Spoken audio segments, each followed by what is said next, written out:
Alright, so welcome back. Six topics today: imported inflation, Himalayan glaciers, OCI cards, India's federal tensions, weakening winds, and the labor code story. A mix of economy, geography, polity, and environment. Let's go. First of all, we have the imported inflation. When the world's prices hit India, the global trade environment is turbulent. US tariffs, commodity disruptions, a weaker rupee, and India is absorbing price pressure not from excessive domestic demand, but from outside its borders. Imported inflation is back in focus, the kind that rate hikes alone cannot cure. Now, India imports approximately about 85% of its crude oil, about 60% of its edible oil, mainly palm oil, from Indonesia and Malaysia, and nearly 100% of its potash from fertilizers. Now, this is a conceptual, uh, again, the cost push versus demand pull. This is a conceptual distinction that the exam can test you on.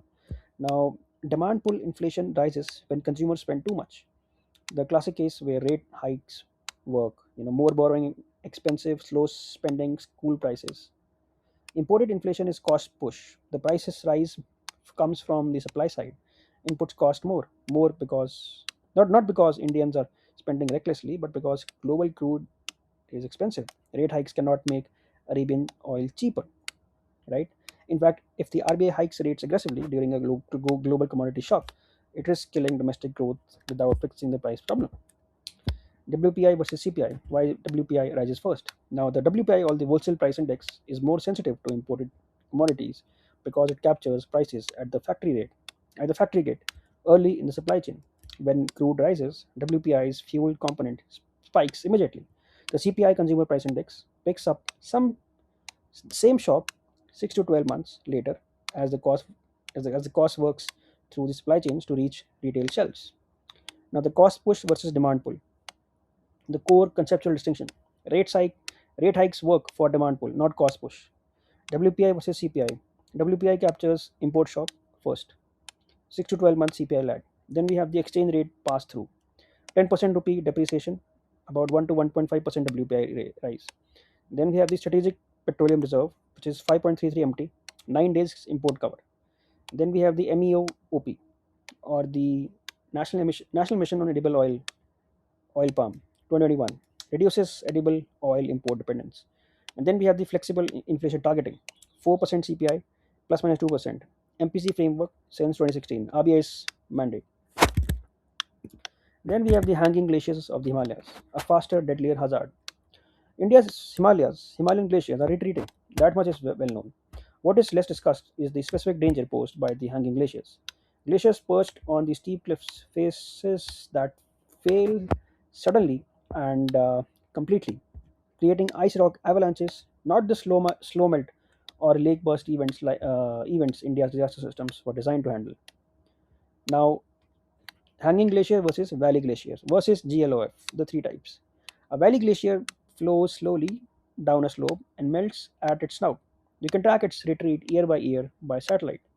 Now, a glacial lake outburst flood, or GLOF, happens when a lake that formed behind a glacial or moraine dam fails. Still a flood, still trackable if you monitor the lake.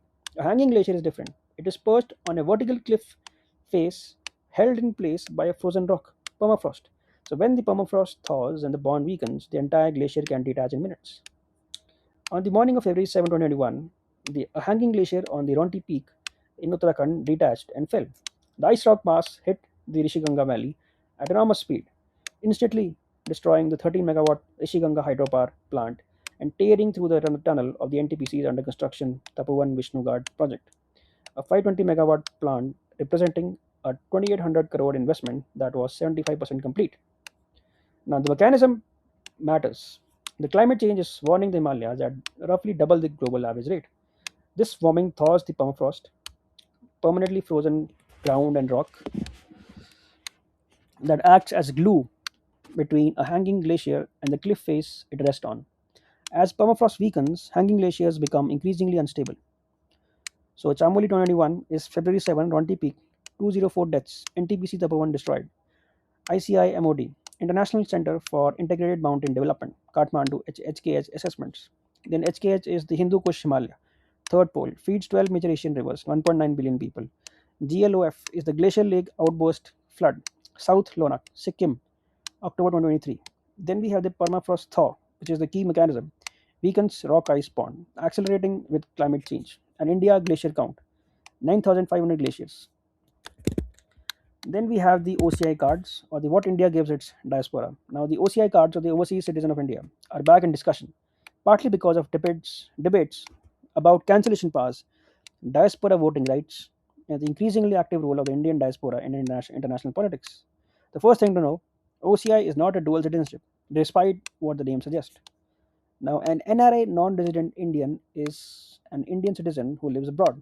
They hold an Indian passport, they can vote, hold government jobs, and buy agricultural land. An OCI holder is a foreign national of Indian origin, a US citizen, a British citizen who happens to have Indian ancestry. They do not hold an Indian passport.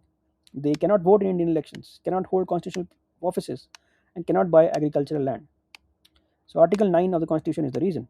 It states that voluntarily acquiring foreign citizenship means you cease to be an Indian citizen. So, India does not allow dual citizenship.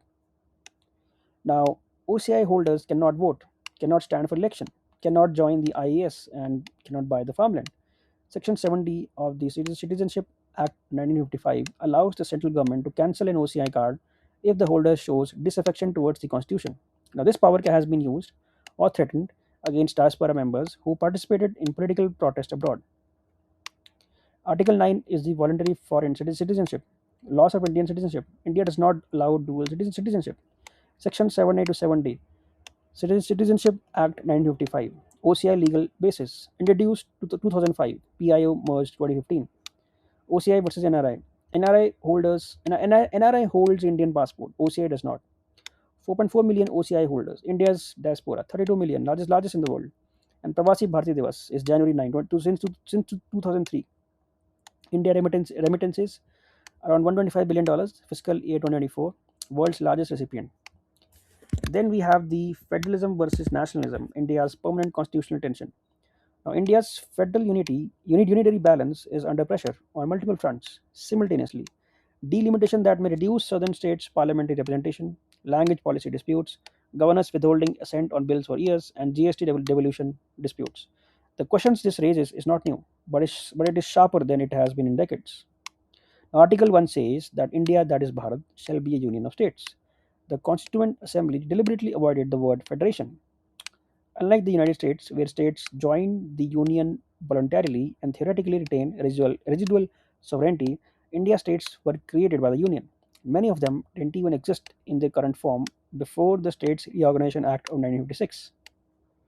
India's residuary powers, all subjects not in any of the three lists, vest in Parliament under Article 248, not in states. Now, know these cold. Article 3. Parliament can create new states, split existing ones, merge states, and rename them without the concerned state's consent. Only consultation required. Article 356. The centre can dismiss the state government and impose president's rule. The S.R. Bommai judgment of 1994 imposed judicial review on this power and required a flow test before dismissal, but the power itself remains. The GST Council as a cooperative federalism test.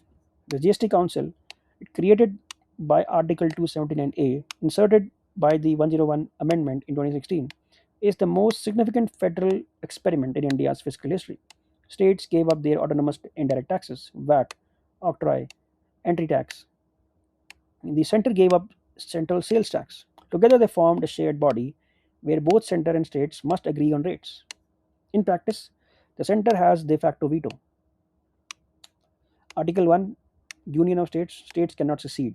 Article 248 plus entry 97, residuary powers vest in Parliament.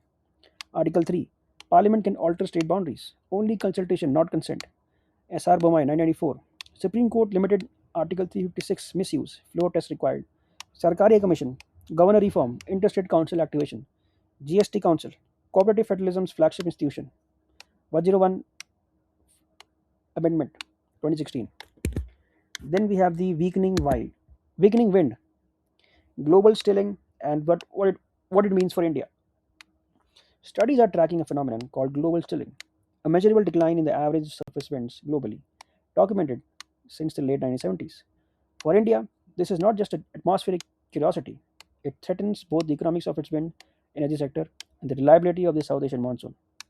The core mechanism is Arctic amplification. The Arctic is warming 3 to 4 times faster than the global average because when the sea ice melts, when the sea ice melts, it exposes the dark ocean water that absorbs more heat than reflective ice, a self-reinforcing feedback. The polar jet stream, the high altitude wind band that circles the Arctic, is driven by the temperature contrast between the cold Arctic and warm tropics. And as that contrast shrinks, the jet stream weakens and becomes more wavy, with large meanders north and south. India has approximately 47 gigawatts of installed wind capacity, fourth in the world, with Tamil Nadu, Gujarat, Rajasthan, and Karnataka leading. But annual capacity additions have been 2 to 4 gigawatts per year, when the India needs 15 to 20 gigawatts per year to hit its 2030 target of 140 gigawatts of wind in a total 500 gigawatt renewable portfolio. If global stilling reduces wind speeds at existing and planned sites, capacity utilization factors fall, project economics worsen, and the clean energy transition gets harder. Global stilling is 10% of surface wind's speed decline since 1979. Documented phenomenon. Arctic amplification is Arctic warms 3 to 4 times faster, reduces pole equator gradient, weakens jet stream. Jet stream. India wind capacity 47 gigawatt. Tamil Nadu, Gujarat, Rajasthan, Karnataka. NIWE is National Institute of Wind Energy, Chennai, National Wind Atlas. Then we have the 500 gigawatt by 2030. India's renewable target, wind share about 140 gigawatts. Then the Somali jet, which is low level jet stream driving cross equatorial monsoon flow, climate sensitive. Then we have topic number 6, which is labor codes and wage revision, India's unfinished reform. Now, wage revision is in the news on multiple fronts. Manrega workers, tea plantation workers, central government employees under the 8th Pay Commission, and gig workers who are not covered by anything. Behind all of these specific disputes is a single structural fact. India consolidated 29 central labor laws into 4 codes between 2019 and 2020. And most of that reform is still not in force because states have not notified the implementation rules. The 4 codes are Code on Wages 2019, which creates a universal minimum wage covering all workers in all sectors for the first time, right? Then the Industrial Relations Code 2020, which deals with trade unions, fixed term employment, and retrenchment rules, and the Social Security Code, which extends EPFO and ESIC coverage to gig workers for the first time, and the Occupational Safety and Health Code, which consolidates factory and workplace safety laws. All 4 received presidential assent, but the labor is the concurrent list subject. Both center and states must notify rules for the codes to take effect. The national floor level minimum wage, the NFLMW, is currently 178 per day. That number is advisory. It is a policy floor that states are supposed to respect, but no legal consequence follows if they don't. The Code on Wages 2019 will make a statutory national floor, a legally enforceable minimum below which no state can set any wage for any worker in any industry. This is genuinely significant. Currently, minimum wages vary from around 250 to 750 per day, depending on state and sector, creating an interstate competition to keep wages low to attract investment. Now, India has approximately 7.7 million gig workers, Swiggy delivery riders, Uber drivers, urban company plumbers, none of whom have formal employment status, minimum wage, or provident fund, or insurance. The Social Security Code 2020 includes them, but is not operative. Rajasthan passed India's first dedicated Gig Workers Protection Act in 2023, mandating welfare funds contributed by platforms at 0.25 to 2% of transaction value, plus accident insurance and maternity benefits. Now, this is the model India needs nationally. So, 4 labor codes, as we all know: Code on Wages, Industrial Relations, Social Security Code, and Occupational Safety Hazard. Then the NFLMW is the advisory. Is Code on Wages will make it statutory. Then gig workers around 7.7 million. Social Security Code includes them. Rajasthan Gig Act 2023. Fixed term employment. IR Code.